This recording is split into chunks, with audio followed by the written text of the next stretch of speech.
Capítulos 21 al 28 del libro segundo de los Comentarios Reales de los Incas, de Garcilaso de la Vega. Las ciencias que los incas alcanzaron. Tratase primero de la astrología. La astrología y la filosofía natural que los incas alcanzaron fue muy poca, porque, como no tuvieron letras, aunque entre ellos hubo hombres de buenos ingenios que llamaron a mautas, que filosofaron cosas sutiles, como muchas que en su república platicaron, no pudieron dejarlas escritas para que los sucesores las llevaran adelante. Perecieron con los mismos inventores. Y así quedaron cortos en todas ciencias o no las tuvieron, sino algunos principios rastreados con la lumbre natural. Y esos dejaron señalados con señales toscas y groseras para que las gentes las viesen y notasen. Diremos de cada cosa lo que tuvieron. La filosofía moral alcanzaron bien, y en práctica la dejaron escrita en sus leyes, vida y costumbres, como en el discurso se verá por ellas mismas. Ayudábales para esto la ley natural que deseaban guardar y la experiencia que hallaban en las buenas costumbres, y, conforme a ella, iban cultivando de día en su república. De la filosofía natural alcanzaron poco o nada, porque no trataron de ella.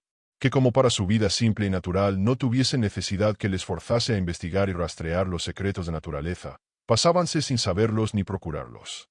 Y así no tuvieron ninguna práctica de ella, ni aun de las calidades de los elementos, para decir que la tierra es fría y seca y el fuego caliente y seco, sino era por la experiencia de que les calentaba y quemaba, mas no por vía de ciencia de filosofía. Solamente alcanzaron la virtud de algunas hierbas y plantas medicinales con que se curaban en sus enfermedades, como diremos de algunas cuando tratemos de su medicina. Pero eso lo alcanzaron más por experiencia, enseñados de su necesidad, que no por su filosofía natural, porque fueron poco especulativos de lo que no tocaban con las manos. De la astrología tuvieron alguna más práctica que de la filosofía natural, porque tuvieron más iniciativas que les despertaron a la especulación de ella, como fue el Sol y la Luna y el movimiento vario del planeta Venus, que unas veces la venía a ir delante del Sol y otras en pos de él. Por el semejante veían la Luna crecer y menguar, ya perdida de vista en la conjunción, a la cual llaman muerte de la Luna, porque no la veían en los 3 días de ella. También el Sol los incitaba a que mirasen en él, que unos tiempos se les apartaba y otros se les allegaba, que unos días eran mayores que las noches y otros menores y otros iguales, las cuales cosas los movieron a mirar en ellos, y las miraron tan materialmente que no pasaron de la vista. Admirábanse de los efectos, pero no procuraban buscar las causas, y así no trataron si había muchos cielos o no más de uno, ni imaginaron que había más de uno. No supieron de qué se causaba el crecer y menguar de la luna ni los movimientos de los demás planetas, ya apresurados, ya espaciosos, ni tuvieron cuenta más de con los 3 planetas nombrados, por el grandor, resplandor y hermosura de ellos. No miraron en los otros 4 planetas. De los signos no hubo imaginación, y menos de sus influencias. Al Sol llamaron Inti, a la Luna Quilla y al lucero Venus Chasca, que es crinita o crespa, por sus muchos rayos. Miraron en las 7 cabrillas por verlas tan juntas y por la diferencia que hay de ellas a las otras estrellas, que les causaba admiración, mas no por otro respecto. Y no miraron en más estrellas porque, no teniendo necesidad forzosa, no sabían a qué propósito mirar en ellas, ni tuvieron más nombres de estrellas en particular que los 2 que hemos dicho. En común las llamaron Koilur, que quiere decir estrella. Alcanzaron la cuenta del año y los solsticios y equinoccios. Mas con toda su rusticidad, alcanzaron los incas que el movimiento del sol se acababa en un año, al cual llamaron Wata. Es nombre y quiere decir año, y la misma dicción, sin mudar pronunciación y acento, en otra significación es verbo y significa atar. La gente común contaba los años por las cosechas. Alcanzaron también los solsticios del verano y del invierno, los cuales dejaron escritos con señales grandes y notorias, que fueron 8 torres que labraron al oriente y otras 8 al poniente de la ciudad del Cuzco, puestas de 4 en 4, 2 pequeñas de a 3 estados poco más o menos de alto en medio de otras 2 grandes. Las pequeñas estaban 18 o 20 pies la una de la otra. A los lados, otro tanto espacio, estaban las otras 2 torres grandes, que eran mucho mayores que las que en España servían de atalayas. Y estas grandes servían de guardar y dar viso para que descubriesen mejor las torres pequeñas. El espacio que entre las pequeñas había, por donde el sol pasaba al salir y al ponerse, era el punto de los solsticios. Las unas torres del oriente correspondían a las otras del poniente del solsticio vernal o yemal. Para verificar el solsticio se ponía un inca en cierto puesto al salir el sol y al ponerse, y miraba a ver si salía y se ponía por entre las 2 torres pequeñas que estaban al oriente y al poniente. Y con este trabajo se certificaban en la astrología de sus solsticios. Pedro de Cieza, capítulo 92, hace mención de estas torres. El padre Acosta también trata de ellas, libro sexto, capítulo tercero, aunque no les dan su punto. Escribiéronlos con letras tan groseras porque no supieron fijarlos con los días de los meses en que son los solsticios, porque contaron los meses por lunas, como luego diremos, y no por días. Y, aunque dieron a cada año 12 lunas, como el año solar exceda al año lunar común en 11 días, no sabiendo ajustar el un año con el otro, tenían cuenta con el movimiento del sol por los solsticios, para ajustar el año y contarlo, y no con las lunas. Y de esta manera dividían el un año del otro rigiéndose para su ajustaban el año solar con el año lunar. Le engañaron en la relación, porque, si supieran ajustarlos, fijaran los solsticios en los días de los meses que son y no tuvieran necesidad de hacer torres por mojoneras para mirarlos y ajustarlos por ellas con tanto trabajo y cuidado como cada día tenían, mirando el salir del sol y el ponerse por derecho de las torres, las cuales dejé en pie el año de 1560, y si después acá no las han derribado, se podría verificar por ellas el lugar de donde miraban los incas los solsticios, a ver si era de una torre que estaba en la Casa del Sol y de otro lugar, que yo no lo pongo por no estar certificado de él. También alcanzaron los equinoccios y los solemnizaron muy mucho. En el de marzo segaban los maizales del Cusco con gran fiesta y regocijo, particularmente el andén de Colcampata, que era como jardín del sol. En el equinoccio de septiembre hacían una de las 4 fiestas principales del sol, que llamaban Citua Reimi.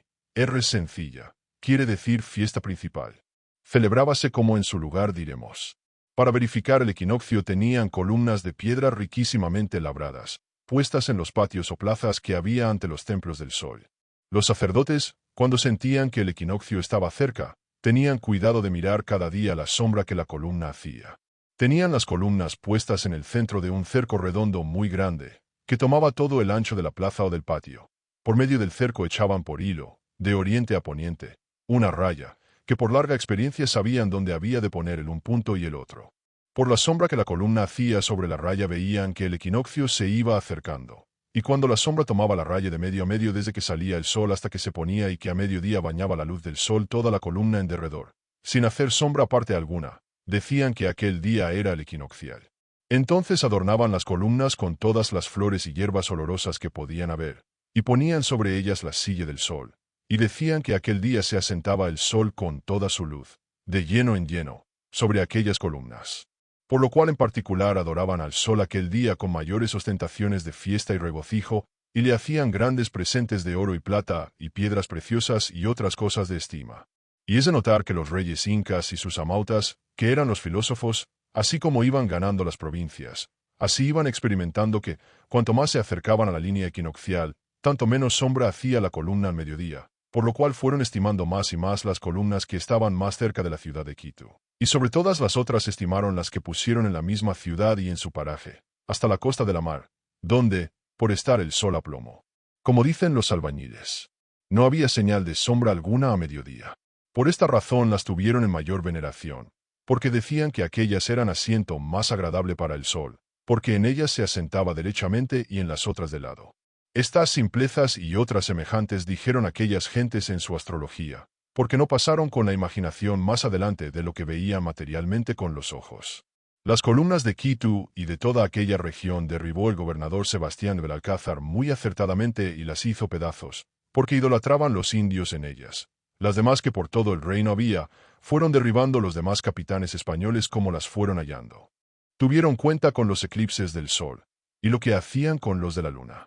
Contaron los meses por lunas, de una luna nueva a otra, y así llaman al mes quilla, también como a la luna. Dieron su nombre a cada mes, contaron los medios meses por la creciente y menguante de ella, contaron las semanas por los cuartos, aunque no tuvieron nombres para los días de la semana. Tuvieron cuenta con los eclipses del sol y de la luna, mas no alcanzaron las causas. Decían al eclipse solar que el sol estaba enojado por algún delito que habían hecho contra él, pues mostraba su cara turbada como hombre airado. Y pronosticaban, a semejanza de los astrólogos, que les había de venir algún grave castigo. Al eclipse de la luna, viéndola ir negreciendo, decían que enfermaba la luna, y que si acababa de oscurecerse, había de morir y caerse del cielo, y cogerlos a todos debajo y matarlos, y que se había de acabar el mundo. Por este miedo, en empezando a eclipsarse la luna, tocaban trompetas, cornetas, caracoles y atabales y atambores y cuantos instrumentos podían haber que hiciesen ruido. Ataban los perros grandes y chicos, dábanles muchos palos para que aullasen y llamasen la luna, que, por cierta fábula que ellos contaban, decían que la luna era aficionada a los perros, por cierto servicio que le habían hecho, y que, oyéndolos llorar, habría lástima de ellos y recordaría del sueño que la enfermedad le causaba. Para las manchas de la luna decían otra fábula más simple que la de los perros, que aun aquella se podía añadir a las que la gentilidad antigua inventó y compuso a su Diana, haciéndola cazadora. Mas la que se sigue es bestialísima. Dicen que una zorra se enamoró de la luna viéndola tan hermosa, y que, por visitarla, subió al cielo, y cuando quiso echar mano de ella, la luna se abrazó con la zorra y la pegó así, y que de esto se le hicieron las manchas. Por esta fábula tan simple y tan desordenada se podrá ver la simplicidad de aquella gente. Mandaban a los muchachos y niños que llorasen y diesen grandes voces y gritos llamándola Mamaquilla, que es Madre Luna, rogándole que no se muriese, porque no pereciesen todos. Los hombres y las mujeres hacían lo mismo. Había un ruido y una confusión tan grande que no se puede encarecer. Conforme al eclipse, grande o pequeño, juzgaban que había sido la enfermedad de la luna. Pero si llegaba a ser total, ya no había que juzgar sino que estaba muerta, y por momentos temían el caer la luna y el perecer de ellos. Entonces era más de veras el llorar y plañir, como gente que veía al ojo la muerte de todos y acabarse el mundo. Cuando veían que la luna iba poco a poco volviendo a cobrar su luz, decían que convalecía de su enfermedad, porque el Pachacamac, que era el sustentador del universo, le había dado salud y mandádole que no muriese, porque no pereciese el mundo, y cuando acababa de estar del todo clara, le daban la enhorabuena de su salud y muchas gracias porque no se había caído. Todo esto de la luna vi por mis ojos. Al día llamaron Punchau y a la noche Tuta, al amanecer Pacari. Tuvieron nombres para significar el alba y las demás partes del día y de la noche, como medianoche y mediodía. Tuvieron cuenta con el relámpago, trueno y rayo, y a todos tres en junto llamaron Iyapa. No los adoraron por dioses, sino que los honraban y estimaban por criados del sol. Tuvieron que residían en el aire, mas no en el cielo. El mismo acatamiento hicieron al arco del cielo, por la hermosura de sus colores y porque alcanzaron que procedía del sol, y los reyes incas lo pusieron en sus armas y divisa. En la casa del sol dieron aposento de por sí a cada cosa de estas, como en su lugar diremos. En la vía que los astrólogos llaman láctea, en unas manchas negras que van por ella a la larga, quisieron imaginar que había una figura de oveja con su cuerpo entero, que estaba amamantando un cordero. A mí me la querían mostrar, diciendo, ¿ves allí la cabeza de la oveja? ¿Ves acullá la del cordero mamando? ¿Ves el cuerpo, brazos y piernas del uno y del otro? Mas yo no veía las figuras, sino las manchas, y debía de ser por no saberlas imaginar. Empero no hacían caudal de aquellas figuras para su astrología, más de quererlas pintar imaginándolas, ni echaban juicios ni pronósticos ordinarios por señales del sol ni de la luna ni de los cometas, sino para cosas muy raras y muy grandes, como muertes de reyes o destrucción de reinos y provincias. Adelante en sus lugares diremos de algunos cometas, si llegamos allá. Para las cosas comunes más aína hacían sus pronósticos y juicios de los sueños que soñaban de los sacrificios que hacían, que no de las estrellas ni señales del aire. Y es cosa espantosa oír lo que decían y pronosticaban por los sueños, que, por no escandalizar al vulgo, no digo lo que en esto pudiéramos contar. Acerca de la estrella Venus, que unas veces la veían al anochecer y otras al amanecer, decían que el sol, como señor de todas las estrellas, mandaba que aquella, por ser más hermosa que todas las demás, anduviese cerca de él, unas veces delante y otras atrás. Cuando el sol se ponía, viéndole trasponer por la mar, porque todo el Perú a la larga tiene la mar al poniente, decían que entraba en ella, y que con su fuego y calor secaba gran parte de las aguas de la mar, y que, como un gran nadador, daba una zambullida por debajo de la tierra para salir otro día al oriente, dando a entender que la tierra está sobre el agua. Del ponerse la luna ni de las otras estrellas no dijeron nada. Todas estas boberías tuvieron en su astrología los incas, de donde se podrá ver cuán poco alcanzaron de ella, y baste esto de la astrología de ellos, digamos la medicina que usaban en sus enfermedades. La medicina que alcanzaron y la manera de curarse. Es así que atinaron que era cosa provechosa, y aún necesaria, la evacuación por sangría y purga, y, por ende, se sangraban de brazos y piernas, sin saber aplicar las sangrías ni la disposición de las venas para tal o tal enfermedad, sino que abrían la que estaba más cerca del dolor que padecían. Cuando sentían mucho dolor de cabeza, se sangraban de la junta de las cejas, encima de las narices. La lanceta era una punta de pedernal que ponían en un palillo hendido y lo ataban porque no se cayese, y aquella punta ponían sobre la vena y encima le daban un papirote, y así abrían la vena con menos dolor que con las lancetas comunes. Para aplicar las purgas tampoco supieron conocer los humores por la orina, ni miraban en ella, ni supieron qué cosa era cólera, ni flema, ni melancolía. Purgábanse de ordinario cuando se sentían apesgados y cargados, y era en salud más que no en enfermedad. Tomaban, sin otras hierbas que tienen para purgarse, unas raíces blancas que son como nabos pequeños. Dicen que de aquellas raíces hay macho y hembra. Toman tanto de una como de otra, en cantidad de 2 onzas, poco más o menos, y, molida, la dan en agua o en el brebaje que ellos beben, y habiéndola tomado, se echan al sol para que su calor ayude a obrar. Pasada 1 hora o poco más, se sienten tan desconyuntados que no se pueden tener.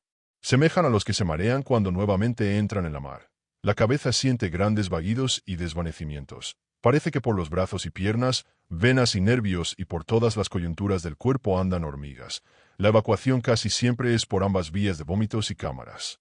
Mientras ella dura, está el paciente totalmente descoyuntado y mareado, de manera que quien no tuviera experiencia de los efectos de aquella raíz entenderá que se muere el purgado.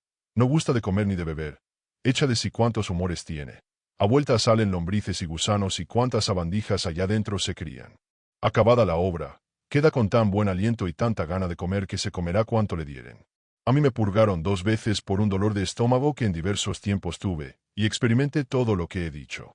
Estas purgas y sangrías mandaban hacer los más experimentados en ellas, particularmente viejas, como acá las parteras, y grandes herbolarios, que los hubo muy famosos en tiempo de los incas, que conocían la virtud de muchas hierbas y por tradición las enseñaban a sus hijos, y estos eran tenidos por médicos, no para curar a todos, sino a los reyes y a los de su sangre y a los curacas y a sus parientes.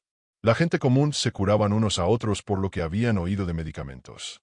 A los niños de teta, cuando los sentían con alguna indisposición, particularmente si el mal era de calentura, los lavaban con orines por las mañanas para envolverlos, y, cuando podían haber de los orines del niño, le daban a beber algún trago. Cuando al nacer de los niños les cortaban el ombligo, dejaban la tripilla larga como un dedo, la cual después se le caía, guardaban con grandísimo cuidado y se la daban a chupar al niño en cualquier indisposición que le sentían y para certificarse de la indisposición, le miraban la pala de la lengua. Y, si la veían desblanquecida, decían que estaba enferma y entonces le daban la tripilla para que la chupase. Había de ser la propia, porque la ajena decían que no le aprovechaba. Los secretos naturales de estas cosas ni me las dijeron ni yo las pregunté, más de que las vi hacer. No supieron tomar el pulso y menos mirar la orina. La calentura conocían por el demasiado calor del cuerpo. Sus purgas y sangrías más eran en pie que después de caídos. Cuando se habían rendido a la enfermedad, no hacían medicamento alguno. Dejaban obrar la naturaleza y guardaban su dieta. No alcanzaron el uso común de la medicina que llaman purgadera, que es cristel, ni supieron aplicar emplastos ni unciones, sino muy pocas y de cosas muy comunes. La gente común y pobre se había en sus enfermedades poco menos que bestias. Al frío de la terciana o cuartana llaman chukchu, que es temblar. A la calentura llaman rupa, R sencilla, que es quemarse. Temían mucho estas tales enfermedades por los extremos, ya de frío, ya de calor. Las hierbas medicinales que alcanzaron. Alcanzaron la virtud de la leche y resina de un árbol que llaman mullí y los españoles molle. Es cosa de grande admiración el efecto que hace en las heridas frescas, que parece obra sobrenatural. La hierba o mata que llaman chilca, calentada en una cazuela de barro, hace maravillosos efectos en las coyunturas donde ha entrado frío, y en los caballos desortijados de pie o mano. Una raíz, como raíz de grama, aunque mucho más gruesa, y los nudos más menudos y espesos, que no me acuerdo cómo la llamaban, servía para fortificar y encarnar los dientes y muelas.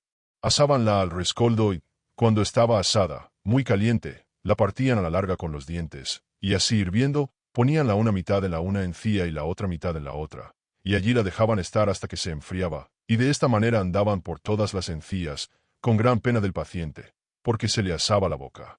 El mismo paciente se pone la raíz y hace todo el medicamento. Hácenlo a prima noche.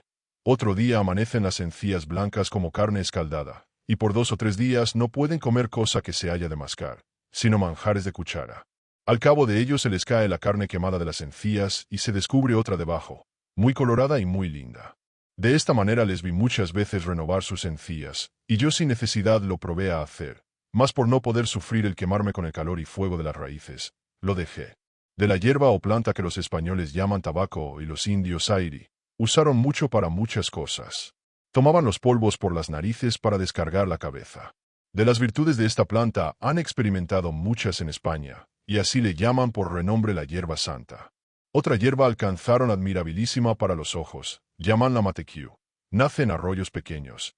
Es de pie, y sobre cada pie tiene una hoja redonda y no más. Es como la que en España llaman oreja de abad, que nace de invierno en los tejados. Los indios la comen cruda y es de buen gusto, la cual mascada y el zumo echado a prima noche en los ojos enfermos. Y la misma hierba mascada puesta como emplasto sobre los párpados de los ojos y encima una venda porque no se caiga la hierba. Gastan una noche cualquier nube que los ojos tengan y mitiga cualquier dolor o accidente que sientan. Yo se la puse a un muchacho que tenía un ojo para saltarle del casco. Estaba inflamado como un pimiento, sin divisarse lo blanco ni prieto del ojo, sino hecho una carne, y lo tenía ya medio caído sobre el carrillo. Y la primera noche que le puse la hierba se restituyó el ojo a su lugar y la segunda quedó del todo sano y bueno. Después acá he visto el mozo en España y me ha dicho que ve más de aquel ojo que tuvo enfermo que del otro. A mí me dio noticia de ella un español que me juró se había visto totalmente ciego de nubes y que en 2 noches cobró la vista mediante la virtud de la hierba. Donde quiera que la veía la abrazaba y besaba con grandísimo afecto y la ponía sobre los ojos y sobre la cabeza, en nacimiento de gracias de beneficio que mediante ella le había hecho nuestro Señor en restituirle la vista. De otras muchas hierbas usaban los indios mis parientes, de las cuales no me acuerdo. Esta fue la medicina que comúnmente alcanzaron los indios incas de Perú, que fue usar de hierbas simples y no de medicinas compuestas, y no pasaron adelante. Y pues en cosas de tanta importancia como la salud estudiaron y supieron tan poco, de creer es que en cosas que les iba menos, como la filosofía natural y la astrología, supieron menos. Y mucho menos de la teología, porque no supieron levantar el entendimiento a cosas invisibles. Toda la teología de los incas se encerró en el nombre de Pachacamac.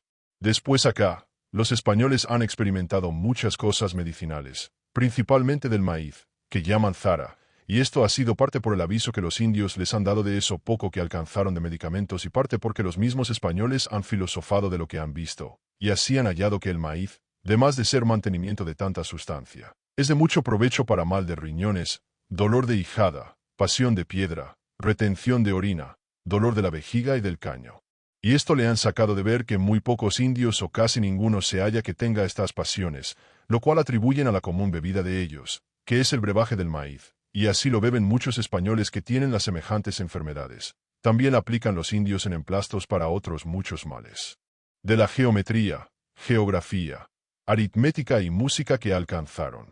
De la geometría supieron mucho porque les fue necesario para medir sus tierras, para las ajustar y partir entre ellos, mas esto fue materialmente, no por altura de grados ni por otra cuenta especulativa, sino por sus cordeles y piedrecitas, por las cuales hacen sus cuentas y particiones, que, por no atreverme a darme a entender, dejaré de decir lo que supe de ellas. De la geografía supieron bien para pintar y hacer cada nación el modelo y dibujo de sus pueblos y provincias, que era lo que habían visto, no se metían en las ajenas. Era extremo lo que en este particular hacían. Yo vi el modelo del Cuzco y parte de su comarca con sus 4 caminos principales, hecho de barro y piedrezuelas y palillos, trazado por su cuenta y medida, con sus plazas chicas y grandes, con todas sus calles anchas y angostas, con sus barrios y casas, hasta las muy olvidadas, con los 3 arroyos que por ella corren, que era admiración mirarlo.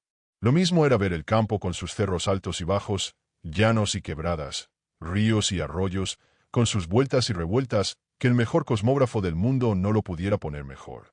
Hicieron este modelo para que lo viera un visitador que se llamaba Damián de la Bandera, que traía comisión de la Chancillería de los Reyes para saber cuántos pueblos y cuántos indios había en el distrito del Cuzco. Otros visitadores fueron a otras partes del reino a lo mismo. El modelo que digo que vi se hizo en Muina, que los españoles llaman Moina, 5 leguas al sur de la ciudad del Cuzco. Yo me hallé allí porque en aquella visita se visitaron parte de los pueblos e indios del repartimiento de Garcilaso de la Vega, mi señor. De la aritmética supieron mucho y por admirable manera, que por nudos dados en unos hilos de diversos colores daban cuenta de todo lo que en el reino del Inca había de tributos y contribuciones por cargo y descargo. Sumaban, restaban y multiplicaban por aquellos nudos, y, para saber lo que cabía a cada pueblo, hacían las particiones con granos de maíz y piedrezuelas. De manera que tuviesen contadores de por sí, y éstos estudiasen en sus ministerios y en sus cuentas. Las daban con facilidad. Porque la cuenta de cada cosa de aquellas estaba en hilos y madejas de por sí como cuadernos sueltos y aunque un indio tuviese cargo, como contador mayor, de 2 o 3 o más cosas. Las cuentas de cada casa estaban de por sí. Adelante daremos más larga relación de la manera de contar y cómo se entendían por aquellos hilos y nudos. De música alcanzaron algunas consecuencias, las cuales tenían los indios collas, o de su distrito, en unos instrumentos hechos de cañutos de caña, 4 o 5 cañutos atados a la par. Cada cañuto tenía un punto más alto que el otro, a manera de órganos. Estos cañutos atados eran 4, diferentes unos de otros. Uno de ellos andaba en puntos bajos y otro en más altos y otro en más y más, como las 4 voces naturales, tiple, tenor, contraalto y contrabajo. Cuando un indio tocaba un cañuto, respondía el otro en consonancia de quinta o de otra cualquiera, y luego el otro en otra consonancia y el otro en otra, unas veces subiendo los puntos altos y otras bajando los bajos siempre en compás. No supieron echar glosa con puntos disminuidos, todos eran enteros de un compás. Los tañedores eran indios enseñados para dar música al rey y a los señores vasallos, que, con ser tan rústica la música, no era común, sino que la aprendían y alcanzaban con su trabajo. Tuvieron flautas de 4 o 5 puntos, como las de los pastores. No las tenían juntas en consonancia, sino cada una de por sí, porque no las supieron concertar. Por ellas tañían sus cantares, compuestos en verso medido, los cuales por la mayor parte eran de pasiones amorosas, ya de placer, ya de pesar, de favores o disfavores de la dama. Cada canción tenía su tonada conocida por sí, y no podían decir 2 canciones diferentes por una tonada. Y esto era porque el galán enamorado, dando música de noche con su flauta, por la tonada que tenía decía a la dama y a todo el mundo el contento o descontento de su ánimo, conforme al favor o disfavor que se le hacía. Y si se dijeran 2 cantares diferentes por una tonada, no se supiera cuál de ellos era el que quería decir el galán. De manera que se puede decir que hablaba por la flauta. Un español topó una noche a deshora en el Cuzco una india que él conocía, y queriendo volverla a su posada, le dijo la india: «Señor, déjame ir donde voy. Sábete que aquella flauta que oyes en aquel otero me llama con mucha pasión y ternura, de manera que me fuerza a ir allá. Déjame, por tu vida, que no puedo dejar de ir allá, que el amor me lleva arrastrando para que yo sea su mujer y él mi marido». Las canciones que componían de sus guerras y hazañas no las tañían, porque no se habían de cantar a las damas ni dar cuenta de ellas por sus flautas, cantabanlas en sus fiestas principales y en sus victorias y triunfos, en memoria de sus hechos hazañosos. Cuando yo salí del Perú, que fue el año de 1560, dejé en el Cuzco 5 indios que tañían flautas diestrísimamente por cualquiera libro de canto de órgano que les pusiesen delante. Eran de Juan Rodríguez de Villalobos, vecino que fue de aquella ciudad. En estos tiempos, que es ya el año de 1602, me dicen que hay tantos indios tan diestros en música para tañer instrumentos que dondequiera se hallan muchos. De las voces no usaban los indios en mis tiempos porque no las tenían buenas. Debía de ser la causa que, no sabiendo cantar, no las ejercitaban, y por el contrario había muchos mestizos de muy buenas voces. La poesía de los incas amautas, que son filósofos, y arabicus, que son poetas. No les faltó habilidad a los amautas, que eran los filósofos, para componer comedias y tragedias, que en días y fiestas solemnes representaban delante de sus reyes y de los señores que asistían en la corte. Los representantes no eran viles, sino incas y gente noble, hijos de curacas y los mismos curacas y capitanes, hasta maeses de campo, porque los autos de las tragedias se representaban al propio, cuyos argumentos siempre eran de hechos militares, de triunfos y victorias, de las hazañas y grandezas de los reyes pasados y de otros heroicos varones. Los argumentos de las comedias eran de agricultura, de hacienda, de cosas caseras y familiares. Los representantes, luego que se acababa la comedia, se sentaban en sus lugares conforme a su calidad y oficios. No hacían entremeses deshonestos, viles y bajos, todo era de cosas graves y honestas, con sentencias y donaires permitidos en tal lugar. A los que se aventajaban en la gracia de representar les daban joyas y favores de mucha estima. De la poesía alcanzaron otra poca, porque supieron hacer versos cortos y largos, con medida de sílabas. En ellos ponían sus cantares amorosos con tonadas diferentes, como se ha dicho. También componían en verso las hazañas de sus reyes y de otros famosos incas y curacas principales, y los enseñaban a sus descendientes por tradición, para que se acordasen de los buenos hechos de sus pasados y los imitasen. Los versos eran pocos, porque la memoria los guardase, empero muy compendiosos, como cifras. No usaron de consonante en los versos, todos eran sueltos. Por la mayor parte semejaban a la natural compostura española que llaman redondillas. Una canción amorosa compuesta en 4 versos me ofrece la memoria. Por ello se verá el artificio de la compostura y la significación abreviada, compendiosa, de lo que en su rusticidad querían decir. Los versos amorosos hacían cortos, porque fuesen más fáciles de tañer en la flauta. Holgar a poner también la tonada en puntos de canto de órgano, para que se viera lo uno y lo otro, mas la impertinencia me excusa del trabajo. La canción es la que se sigue y su traducción en castellano. Kaya yapi puñunki chaupituta samusak. Quiere decir, al cántico dormirás media noche yo vendré. Y más propiamente dijera, veniré, sin el pronombre yo, haciendo 3 sílabas del verbo, como las hace el indio, que no nombra a la persona, sino que la incluye en el verbo, por la medida del verso. Otras muchas maneras de versos alcanzaron los incas poetas, a los cuales llamaban Arabec, que en propia significación quiere decir inventador. En los papeles del padre Blas Valera hallé otros versos que él llama espondaicos. Todos son de a 4 sílabas, a diferencia de estotros que son de a 4 y a 3. Escríbelos en indio y en latín. Son en materia de astrología. Los incas poetas los compusieron filosofando las causas segundas que Dios puso en la región del aire para los truenos, relámpagos y rayos, y para el granizar, nevar y llover, todo lo cual dan a entender en los versos, como se verá. Hicieronlos conforme a una fábula que tuvieron, que es la que se sigue. Dicen que el hacedor puso en el cielo una doncella, hija de un rey, que tiene un cántaro lleno de agua, para derramarla cuando la tierra la menester, y que un hermano de ella lo quiebra a sus tiempos, y que del golpe se causan los truenos, relámpagos y rayos. Dicen que el hombre los causa, porque son hechos de hombres feroces y no de mujeres tiernas. Dicen que el granizar, llover y nevar lo hace la doncella, porque son hechos de más suavidad y blandura y de tanto provecho.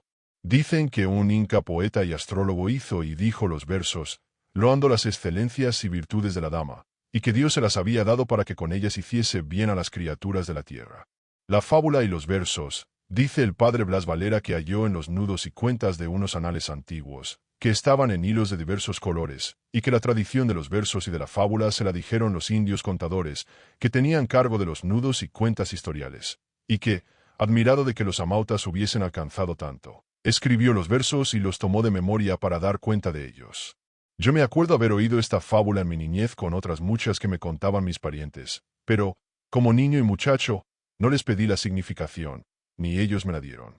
Para los que no entienden indio ni latín me atreví a traducir los versos en castellano, arrimándome más a la significación de la lengua que mamé en la leche que no a la ajena latina, porque lo poco que de ella se lo aprendí en el mayor fuego de las guerras de mi tierra, entre armas, y imitó en su latín las 4 sílabas del lenguaje indio en cada verso. Y está muy bien imitado. Yo salí de ellas porque en castellano no se pueden guardar.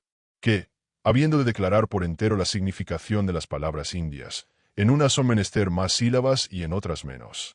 Ñusta quiere decir doncella de sangre real, y no se interpreta con menos.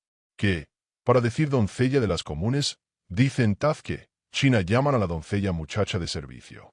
Y yapanta, que es verbo, incluye en su significación la de 3 verbos que son tronar, relampaguear y caer rayos, y así los puso en 2 versos el padre Blas Valera, porque el verso anterior, que es kunuñunun, significa hacer estruendo, y no lo puso aquel autor por declarar las 3 significaciones del verbo yapantac. Uno es agua, para es llover, chichi es granizar, riti, nevar. Pachacamac quiere decir el que hace con el universo lo que el alma con el cuerpo.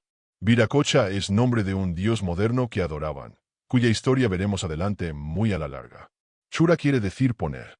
Kama es dar alma, vida, ser y sustancia. Conforme a esto diremos lo menos mal que supiéramos, sin salir de la propia significación del lenguaje indio. Los versos son los que se siguen. Hermosa doncella, aquese tu hermano tu cantarillo lo está quebrantando, y de aquesta causa truena y relampaguea, también caen rayos. Tú, real doncella, tus muy lindas aguas nos darás lloviendo, también a las veces granizar nos has, nevarás a sí mismo. El hacedor del mundo, el Dios que le anima, el gran Viracocha, para aqueste oficio ya te colocaron y te dieron alma. Esto puse aquí por enriquecer mi pobre historia, porque cierto, sin lisonja alguna, se puede decir que todo lo que el padre Blas Valera tenía escrito eran perlas y piedras preciosas. No mereció mi tierra verse adornada de ellas. Díceme que en estos tiempos se dan mucho los mestizos a componer en indio estos versos, y otros de muchas maneras, así a lo divino como a lo humano. Dios les dé su gracia para que les sirvan en todo. Tan tasada y tan cortamente como se ha visto sabían los incas del Perú las ciencias que hemos dicho, aunque si tuvieran letras las pasaran adelante poco a poco, con la herencia de unos a otros, como hicieron los primeros filósofos y astrólogos. Solo la filosofía moral se extremaron así en la enseñanza de ella como en usar las leyes y costumbres que guardaron, no solo entre los vasallos, cómo se debían tratar unos a otros, conforme a ley natural, mas también cómo debían obedecer, servir y adorar al rey y a los superiores, y cómo debía el rey gobernar y beneficiar a los curacas y a los demás vasallos y súbditos inferiores. En el ejercicio de esta ciencia se desvelaron tanto que ningún encarecimiento llega a ponerla en su punto, porque la experiencia de ella les hacía pasar adelante, perfeccionándola de día en día y de bien en mejor, la cual experiencia les faltó en las demás ciencias, porque no podían manejarlas tan materialmente como la moral ni ellos se daban a tanta especulación como aquellas requieren, porque se contentaban con la vida y ley natural, como gente que de su naturaleza era más inclinada a no hacer mal que a saber bien. Mas con todo eso Pedro de Cieza de León, capítulo 38, hablando de los incas y de su gobierno, dice: hicieron tan grandes cosas y tuvieron tan buena gobernación que pocos en el mundo les hicieron ventaja, etc. Y el padre Acosta, libro sexto, capítulo primero, dice lo que se sigue en favor de los incas y de los mexicanos. Habiendo tratado lo que toca a la religión que usaban los indios, pretendo en este libro escribir sus costumbres y policía y gobierno para dos fines. El uno, deshacer la falsa opinión que comúnmente se tiene de ellos como de gente bruta y bestial y sin entendimiento, o tan corto que apenas merece ese nombre, del cual engaños se sigue hacerles muchos y muy notables agravios, sirviéndose de ellos poco menos que de animales y despreciando cualquiera género de respeto que se les tenga, que es tan vulgar y tan pernicioso engaño, como saben los que con algún celo y consideración han andado entre ellos y visto y sabido sus secretos y avisos, y, juntamente el poco caso que de todos ellos hacen los que piensan que saben mucho, que son de ordinario los más necios y más confiados de sí. Esta tan perjudicial opinión no veo medio con que pueda mejor deshacerse que con dar a entender el orden y modo de proceder que éstos tenían cuando vivían en su ley, en la cual, aunque tenían muchas cosas de bárbaros y sin fundamento, pero había también otras muchas dignas de admiración, por las cuales se deja bien entender que tienen natural capacidad para ser bien enseñados, y aun en gran parte hacen ventaja a muchas de nuestras repúblicas. Y no es de maravillar que se mezclasen hierros graves, pues en los más estirados de los legisladores y filósofos, se hallan, aunque entren Licurgo y Platón en ellos. Y en las más sabias repúblicas, como fueron la romana y la ateniense, vemos ignorancias dignas de risa, que cierto que si las repúblicas de los mexicanos y de los incas se refirieran en tiempo de romanos o griegos, fueran sus leyes y gobierno estimados. Mas como sin saber nada de esto entramos por la espada sin oírles ni entenderles, no nos parece que merecen reputación las cosas de los indios, sino como de caza habida en el monte y traída para nuestro servicio y antojo. Los hombres más curiosos y sabios que han penetrado y alcanzado sus secretos, su estilo y gobierno antiguo, muy de otra suerte lo juzgan, maravillándose que hubiese tanta orden y razón entre ellos, etc. Hasta aquí es del padre Joseph de Acosta, cuya autoridad, pues es tan grande, valdrá para todo lo que hasta aquí hemos dicho y adelante diremos de los incas, de sus leyes y gobierno y habilidad, que una de ellas fue que supieron componer en prosa, también como en verso, fábulas breves y compendiosas por vía de poesía, para encerrar en ellas doctrina moral o para guardar alguna tradición de su idolatría o de los hechos famosos de sus reyes o de otros grandes varones. Muchas de las cuales quieren los españoles que no sean fábulas, sino historias verdaderas, porque tienen alguna semejanza de verdad. De otras muchas hacen burla, por parecerles que son mentiras mal compuestas, porque no entienden la alegoría de ellas. Otras muchas hubo torpísimas, como algunas que hemos referido. Quizá en el discurso de la historia se nos ofrecerán algunas de las buenas que declaremos. Los pocos instrumentos que los indios alcanzaron para sus oficios. Ya que hemos dicho la habilidad y ciencias que los filósofos y poetas de aquella gentilidad alcanzaron, será bien digamos la inhabilidad que los oficiales mecánicos tuvieron en sus oficios, para que se vea con cuánta miseria y falta de las cosas necesarias vivían aquellas gentes. Y comenzando de los plateros, decimos que, con haber tanto número de ellos y con trabajar perpetuamente en su oficio, no supieron hacer yunque de hierro ni de otro metal. Debió de ser porque no supieron sacar el hierro, aunque tuvieron minas de él. En el lenguaje llaman al hierro quillay. Servíanse para yunque de unas piedras durísimas, de color entre verde y amarillo. Aplanaban y alisaban unas con otras. Teníanlas en gran estima porque eran muy raras. No supieron hacer martillos con cabo de palo. Labraban con unos instrumentos que hacen de cobre y latón, mezclado uno con otro. Son de forma de dado, las esquinas muertas. Unos son grandes, cuanto pueden abarcar con la mano para los golpes mayores. otros hay medianos y otros chicos y otros perlongados, para martillar en cóncavo. Si traen aquellos sus martillos en la mano para golpear con ellos como si fueran guijarros. No supieron hacer limas ni buriles. No alcanzaron a hacer fuelles para fundir. Fundían a poder de soplos con unos cañutos de cobre, largos de media braza más o menos, como era la fundición grande o chica.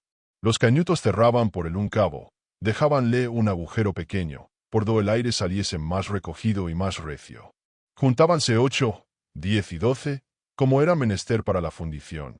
Andaban alrededor del fuego soplando con los cañutos, y hoy se están en lo mismo, que no han querido mudar costumbre. Tampoco supieron hacer tenazas para sacar el metal del fuego. Sacábanlo con unas varas de palo o de cobre, y echábanlo en un montoncillo de tierra humedecida que tenían cabe sí, para templar el fuego del metal. Allí lo traían y revolcaban de un cabo a otro hasta que estaba para tomarlo en las manos. Con todas estas inhabilidades hacían obras maravillosas, principalmente en vaciar unas cosas por otras dejándolas huecas, sin otras admirables, como adelante veremos. También alcanzaron, con toda su simplicidad, que el humo de cualquiera metal era dañoso para la salud y así hacían sus fundiciones, grandes o chicas, al descubierto, en sus patios o corrales, y nunca sotechado. No tuvieron más habilidad los carpinteros. Antes parece que anduvieron más cortos, porque de cuántas herramientas usan los de por acá para sus oficios, no alcanzaron los del Perú más de la hacha y azuela, y esas de cobre. No supieron hacer una sierra, ni una barrena, ni cepillo, ni otro instrumento alguno para oficio de carpintería, y así no supieron hacer arcas ni puertas más de cortar la madera y blanquearla para los edificios. Para las hachas y azuelas y algunas pocas escardillas que hacían, servían los plateros en lugar de herreros, porque todo el herramental que labraban era de cobre y azófar. No usaron de clavazón, que cuanta madera ponían en sus edificios, toda era atada con sogas de esparto y no clavada. Los canteros, por el semejante, no tuvieron más instrumentos para labrar la piedra que unos guijarros negros que llamaban iguana, con que las labra machucando más que no cortando. Para subir y bajar las piedras no tuvieron ingenio alguno, todo lo hacían a fuerza de brazos. Y con todo eso hicieron obras tan grandes y de tanto artificio y policía que son increíbles, como lo encarecen los historiadores españoles y como se ve por las reliquias que de muchas de ellas han quedado. No supieron hacer unas tijeras ni agujas de metal, de unas espinas largas que allá nacen las hacían, y así era poco lo que cosían, que más era remendar que coser, como adelante diremos. De las mismas espinas hacían peines para peinarse, atabanlas entre dos cañuelas, que eran como el lomo del peine, y las espinas salían al un lado y al otro de las cañuelas en forma de peine. Los espejos en que se miraban las mujeres de la sangre real eran de plata, muy bruñida, las comunes en azófar, porque no podían usar de la plata, como se dirá adelante. Los hombres nunca se miraban al espejo, que lo tenían por infamia, por ser cosa mujeril. De esta manera carecieron de otras muchas cosas necesarias para la vida humana. Pasábanse con lo que no podían excusar, porque fueron poco o nada inventivos de suyo. Y, por el contrario, son grandes imitadores de lo que ven hacer, como lo prueba la experiencia de lo que han aprendido de los españoles en todos los oficios que les han visto hacer, que en algunos se aventajan. La misma habilidad muestran para las ciencias, si se las enseñasen como consta por las comedias que en diversas partes han representado, porque es así que algunos curiosos religiosos, de diversas religiones, principalmente de la Compañía de Jesús, por aficionar a los indios a los misterios de nuestra redención, han compuesto comedias para que las representen los indios, porque supieron que las representaban en tiempo de quisiesen enseñarles, y así, un padre de la compañía compuso una comedia en loor de Nuestra Señora la Virgen María y la escribió en lengua aymara, diferente de la lengua general del Perú. El argumento era sobre aquellas palabras del libro tercero del Génesis: pondré enemistades entre ti y entre la mujer, etc., y ella misma quebrantará tu cabeza. Representaron a indios muchachos y mozos en un pueblo llamado Suyi. Y en Potoxi se recitó un diálogo de la fe, al cual se hallaron presentes más de 12,000 indios. En el Cusco se representó otro diálogo del Niño Jesús, donde se halló toda la grandeza de aquella ciudad. Otro se representó en la ciudad de los reyes, delante de la chancillería y de toda la nobleza de la ciudad y de innumerables indios, cuyo argumento fue del Santísimo Sacramento, compuesto a pedazos en dos lenguas, en la española y en la general del Perú. Los muchachos indios representaron los diálogos en todas las cuatro partes con tanta gracia y donaire en el hablar, con tantos meneos y acciones honestas, que provocaban a contento y regocijo, y con tanta suavidad en los cantares que muchos españoles derramaron lágrimas de placer y alegría viendo la gracia y habilidad y buen ingenio de los indiezuelos. y trocaron en contra la opinión que hasta entonces tenían de que los indios eran torpes e inhábiles. Los muchachos indios, para tomar de memoria los dichos que han de decir, que se los dan por escrito, se van a los españoles que saben leer, seglares o sacerdotes, aunque sean de los más principales, y les suplican que les lean 4 o 5 veces el primer renglón, hasta que lo toman de memoria, y porque no se les vaya de ella, aunque son tenaces. Repiten muchas veces cada palabra, señalándola con una piedrecita o con un grano de una semilla de diversos colores, que allá hay, del tamaño de garbanzos, que llaman chuy. Y por aquellas señales se acuerdan de las palabras, y de esta manera van tomando sus dichos de memoria con facilidad y brevedad, por la mucha diligencia y cuidado que en ello ponen. Los españoles a quien los indiezuelos piden que les lean no se desdeñan ni se enfadan, por graves que sean antes les acarician y dan gusto, sabiendo para lo que es. De manera que los indios del Perú, ya que no fueron ingeniosos para inventar, son muy hábiles para imitar y aprender lo que les enseñan. Lo cual experimentó largamente el licenciado Juan de Cuéllar, natural de Medina del Campo, que fue canónigo de la Santa Iglesia del Cuzco, el cual leyó gramática a los mestizos hijos de hombres nobles y ricos de aquella ciudad. Movióse a hacerlo de caridad propia y por súplica de los mismos estudiantes, porque 5 preceptores que en veces antes habían tenido los habían desamparado a 5 o 6 meses de estudio, pareciéndoles que por otras granjerías tendrían más ganancia, aunque es verdad que cada estudiante les daba cada mes 10 pesos, que son 12 ducados, más todo se les hacía poco, porque los estudiantes eran pocos, que cuando más llegaron a 12,5. Entre ellos conocí un indio inca llamado Felipe Inca, y era de un sacerdote rico y honrado que llamaban el padre Pedro Sánchez, el cual, viendo la habilidad que el indio mostraba en leer y escribir, le dio estudio, donde daba tan buena cuenta de la gramática como el mejor estudiante de los mestizos. Los cuales, cuando el preceptor los desamparaba, se volvían a la escuela hasta que venía otro, el cual enseñaba por diferentes principios que el pasado, y si algo se les había quedado de lo pasado, les decían que lo olvidasen porque no valía nada. De esta manera anduvieron en mis tiempos los estudiantes descarriados de un preceptor en otro, sin aprovecharles ninguno hasta que el buen canónigo los recogió debajo de su capa y les leyó latinidad casi 2 años entre armas y caballos, entre sangre y fuego de las guerras que entonces hubo de los levantamientos de don Sebastián de Castilla y de Francisco Hernández Girón, que apenas se había apagado el un fuego cuando se encendió el segundo que fue peor y duró más en apagarse. En aquel tiempo vio el canónigo Cuéllar la mucha habilidad que sus discípulos mostraban en la gramática y la agilidad que tenían para las demás ciencias, de las cuales carecían por la esterilidad de la tierra. Doliéndose de que se perdiesen aquellos buenos ingenios, les decía muchas veces: «Oh, hijos, qué lástima tengo no ver una docena de vosotros en aquella Universidad de Salamanca». Todo esto se ha referido por decir la habilidad que los indios tienen para lo que quisieren enseñarles, de la cual también participan los mestizos, como parientes de ellos. El canónigo Juan de Cuéllar tampoco dejó sus discípulos perfeccionados en latinidad porque no pudo llevar el trabajo que pasaba en leer 4 lecciones cada día y acudir a las horas de su coro, y así quedaron imperfectos en la lengua latina. Los que ahora son deben dar muchas gracias a Dios porque les envió la compañía de Jesús, con la cual hay tanta abundancia de todas ciencias y de toda buena enseñanza de ellas, como la que tienen y gozan. Y con esto será bien volvamos a dar cuenta de la sucesión de los reyes incas y de sus conquistas.